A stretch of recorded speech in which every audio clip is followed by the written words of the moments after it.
কথা বলছি গঙ্গাধর দাস, ওনার অফিসের তরফ থেকেই কিন্তু এই ক্ষতিপূরণ দেওয়া হয়েছে।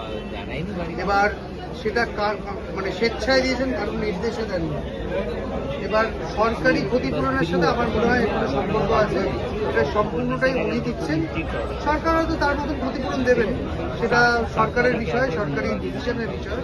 কিন্তু এই যা ক্ষতিপূরণ উনি যেটা দিয়েছেন সেটা কিন্তু সম্পূর্ণ ওনার স্বেচ্ছায় দিয়েছেন, কারোর প্ররোচনায় বা কারোর প্রেশারে দেননি, এবং কারোর কাছ থেকে নির্দেশ পেয়েও দেননি, এবং ওনার সম্পূর্ণ নিজস্ব মতামত থেকে উনি মনে করেছিলেন ওনাদের পাশে দাঁড়াবেন, তাই জন্যই দেন। কিন্তু চেকটা তো তিনি নিজে দেননি, তৃণমূল নেতারা দিয়ে দিয়েছে এবং পুলিশের এটা আমি বলতে পারবো না চেক কে দিয়েছেন, কিন্তু আমার ধারণা বা আমার মত জানি উনি তো নিজে দিতে পারবেন না, কারণ উনি নিজে এখন জানেন কাস্টাডিতে আছেন।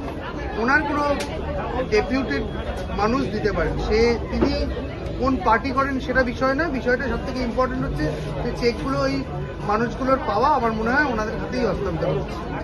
পুলিশের নাম যেটা পুলিশের তরফ থেকে দেওয়া হচ্ছে না, পুলিশের তরফ থেকে এটা দেওয়া হচ্ছে না কোনোভাবেই, কারণ পুলিশও আমার মনে হয় পুলিশেরও সম্ভব ধারণা ছিল না যে এই চেকগুলো দেওয়া হচ্ছে।